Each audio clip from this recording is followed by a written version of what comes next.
오늘 주시는 말씀은 구약성경 시편 107편 1절에서 9절입니다. 구약성경 883쪽에 있습니다. 시편 107편 1절에서 9절입니다. 구약성경 883쪽에 있습니다.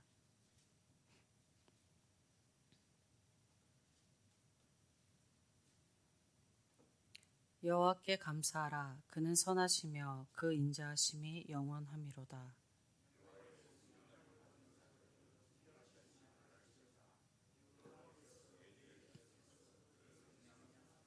동서남북 각 지방에서부터 모으셨도다.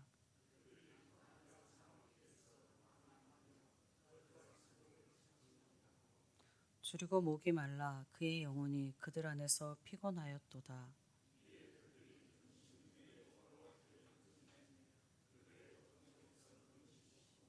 또 바른 길로 인도하사 거주할 성읍에 이르게 하셨도다.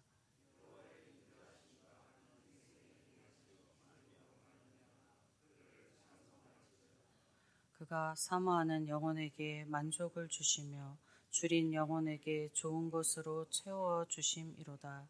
아멘. 오늘 7월에는 시편을 읽어가다가 나중에는 에스겔을 읽는 그렇게 과정으로 갈 것 같습니다. 오늘 본문 시편 107편은 하나님이 선택하신 하나님의 백성 이스라엘을 대적에게서 구속하신 하나님의 인자하심에 대하여 감사하고 찬양하는 시입니다. 이 시의 저자가 밝혀지지 않았기 때문에 시의 저작 배경을 단정하기는 어려우나 내용으로 볼 때 바벨론 포로 귀환 시대에 귀환한 한 이름 모를 이스라엘의 사람이 포로 귀환이라는 민족적인 이 역사적인 체험을 배경으로 감사 찬양하는 시로 여겨지고 있습니다. 1절을 보면 시인은 여호와께 감사하라. 그는 선하시며 그 인자하심이 영원함이로다 라고 노래합니다. 이 시를 지은 첫 번째 이유는 하나님께 감사하기 위함이었습니다. 이스라엘 백성들은 하나님을 배신하고 우상 숭배를 지속했습니다. 그런 이스라엘에게 하나님께서 거듭하여 선지자를 보내셨고 그리고 경고하셨습니다. 하나님의 심판이 임하실 것을 계속하여 경고하셨음에도 불구하고 그들은 하나님의 법을 거슬러 악을 행하였습니다. 그들의 악은 하나님의 심판을 하고야 말아야 할 지경에 이르게 하는 악이었습니다.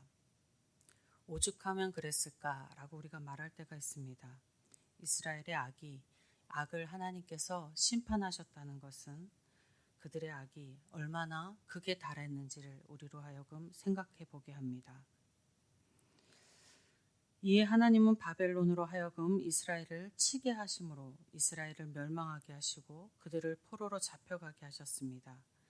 이스라엘 백성들은 최악의 상황 가운데에 놓이게 된 것입니다. 이스라엘 백성들은 그 어떤 희망도 가질 수 없었습니다. 나라가 망하고 온 백성이 이방 땅에 포로로 잡혀가 흩어져는 상황에서 그들은 자신들의 회복을 바라는 것이 불가능한 일이었습니다. 선지자의 예언대로 하나님의 심판을 받았으니 그들은 하나님으로부터 완전한 버림을 받았다고 생각하였을 것입니다. 하나님의 백성이 하나님께 버림을 받았다면 그들은 구원을 바랄 수 없고 그들에게 구원의 희망이 없었습니다.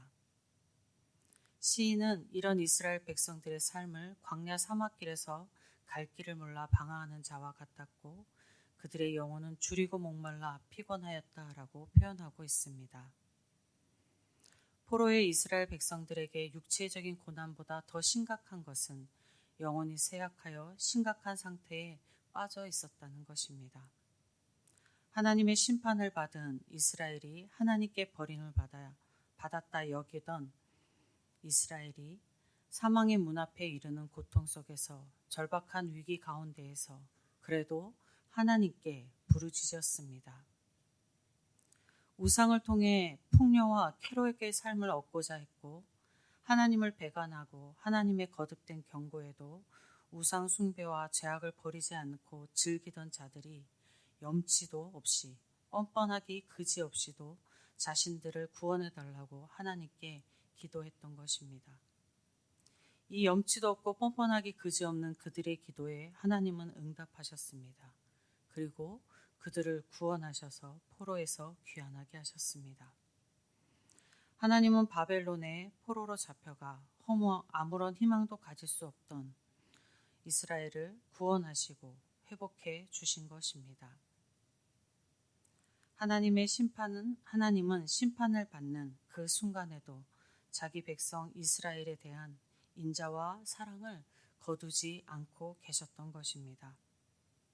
이스라엘의 포로 귀환은 하나님의 선하심과 인자하심이 영원함을 보여줍니다. 이 사실을 체험한 시인이 여호와께 감사하며 하나님의 선하시고 그 인자하심이 영원하다고 선포하며 찬양하고 있는 것입니다. 하나님의 선하신 성품이나 인자하심은 결코 변질되거나 사라지지 않습니다. 그렇기에 하나님의 선하심과 인자하심은 영원합니다. 그 영원한 하나님의 선하심과 인자하심은 오늘을 사는 우리 성도들에게도 동일합니다. 우리 성도는 고난 속에 고난으로 고통의 상황에 처하게 되면 구원자 되시는 하나님께 기도하며 고난을 극복해 나갑니다. 이것이 성도의 영적인 힘이라 하겠습니다. 그런데 고난 가운데 있으면서도 기도하지 못하는 성도들이 있습니다. 성도가 기도하지 못하는 이유 중에 하나는 하나님을 신뢰하지 못하기 때문입니다. 인간이 할 수 없는 것은, 내가 할 수 없는 것은 하나님도 못한다고 여기며 하나님의 능력을 알지 못하여 하나님을 신뢰하지 못하기 때문에 기도하지 못하는 것입니다. 또 다른 이유 하나는 하나님의 사랑, 하나님의 인자하심을 모르기 때문입니다. 자신 안에 있는 악함을 보았거나 하나님 앞에서 용서받지 못할 죄악을 저질렀다고 여길 때, 그때에 오늘 말씀에서 우리가 그랬을 때에 하나님 앞에 자기 이런 나를 가지고 어떻게 기도하겠느냐 하면서 하나님 앞에 기도하지 못하는 것입니다. 그런데 오늘 말씀에서 우리가 깨닫는 것은 하나님은 죄악에 대하여 벌을 주시지만 그 목적은 심판이 아니라 성도가 하나님께로 돌아와 회복하기를 원하신다는 것입니다. 그렇기에 성도는 슬플 때에도 기도하고 홀로 감당 못할 고난의 상황에서도 기도하고 스스로의 범죄로 인해 하나님 앞에 고개 들 수 없을 때에도 하나님 앞에 회개하며 기도해야 합니다.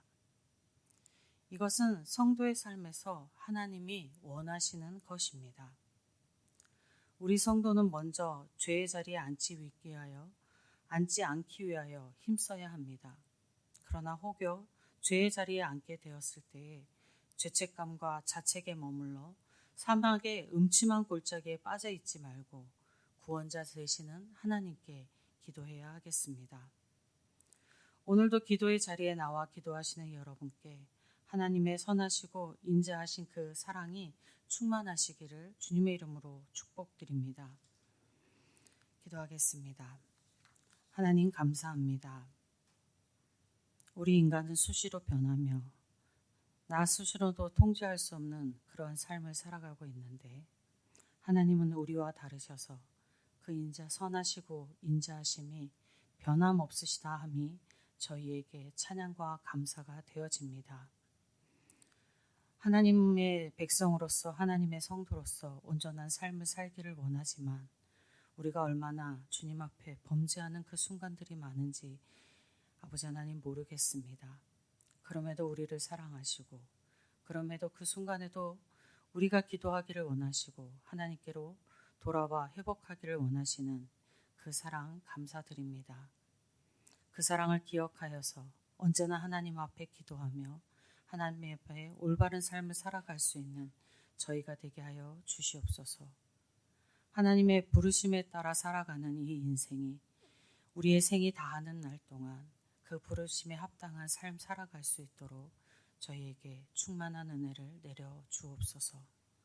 주실 은혜 감사드리며 우리 주 예수 그리스도 이름으로 기도드립니다. 아멘. 하늘에 계신 우리 아버지, 아버지의 이름을 거룩하게 하시며 아버지의 나라가 오게 하시며 아버지의 뜻이 하늘에서와 같이 땅에서도 이루어지게 하소서.